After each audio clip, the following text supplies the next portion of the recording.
अगस्त 2018 को पाकिस्तान तहरीक इंसाफ के चेयरमैन इमरान खान ने हल्फ उठाकर इक़्तिदार संभाला तो अवाम में खुशी की एक लहर दौड़ गई और हर तरफ तब्दीली की सदाएं गूंजने लगी। 100 रोज में मुल्क की हालत बदलने का वादा, 1 करोड़ नौकरियां, 50 लाख घर, बिजली, गैस, पेट्रोल और जरूरियात जिंदगी की कीमतों में वाज़े कमी का ऐलान किया गया, मगर सब कुछ हवा हो गया। एक नजर डालते हैं PTI हुकूमत की 3 साल कारकर्दगी और इसका मुआवजना करते हैं मुस्लिम लीग नून की इब्तदाई 3 साल दौरे हुकूमत से। 2013 में जब पाकिस्तान मुस्लिम लीग नून की हुकूमत इक़्तिदार में आई तो मुआशी नमू इंतहाई कम थी। पहले साल में मुआशी शरह नमू तकरीबन 3% से बढ़कर 4% हुई और जब मुस्लिम लीग नवाज के 5 साल मुकम्मल हुए तो मुआशी शरह नमू का इख्तिताम 5.8% पर हुआ, जबकि PTI हुकूमत के पहले साल ही मुआशी शरह नमू 5.8% से कम होकर 1.9% पर आ गई। मुआशी नमू की ये कमी पाकिस्तानी तारीख में सबसे ज्यादा तेजी से कम होने वाली कमी थी और इसके बाद मुआशी नमू 1.9% से मजीद कम होकर 0.4% पर आ गई। जब पाकिस्तान मुस्लिम लीग नून ने जून 2018 में हुकूमत छोड़ी तो मुल्क की GDP का हजम तकरीबन $315 बिलियन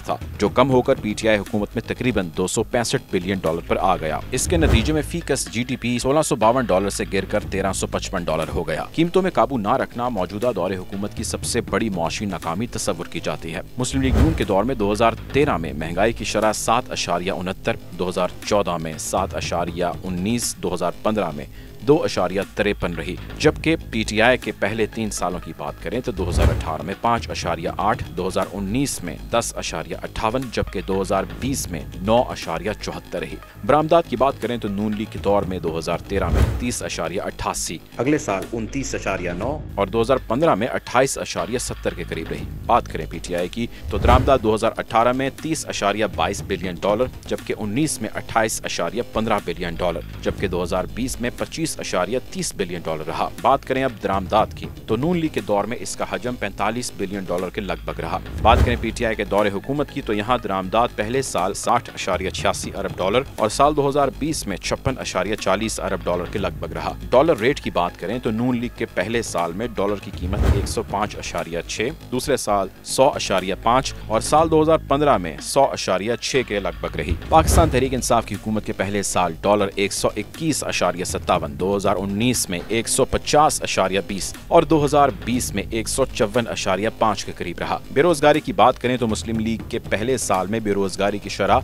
6.3%, दूसरे साल 5.8%, 2015 में 6% के लगभग थी। पाकिस्तान तहरीक इंसाफ की हुकूमत के पहले साल बेरोजगारी की शरह 5.5%, 2019 में 4.1% और साल 2020 में 4.4% के करीब रही। नवाशी का जो दौर था ना वो तो ठीक था, कारोबारी लिहाज से बहरहाल महंगाई कम थी, नॉर्मल होती थी, बजट भी हिसाब से आता था। पर खान साहब के दौर में तो महंगाई ज़्यादा है। ਜਿਹੜੇ ਪਹਿਲੇ ਲੋਕ ਸੀ ਉਹ ਖਾ ਪੀ ਗਏ ਨੇ, चले गए दौड़ गए ने, वो निज़ाम आस्ता सा सीधा होना है। वो बेचारा गरीब की करेगा कल्ला। महंगाई के हवाले से तो नवाज शरीफ की हुकूमत ऐसे थी कि वो समझ लो हमारे लिए रहमत थी। इमरान खान के दौर ਦੇ ਵਿੱਚ महंगाई ज़्यादा है, नवाज शरीफ के दौर ਦੇ ਵਿੱਚ ਘਿਓ सस्ता सी, चीनी दालां हर चीज़ सस्ती सी।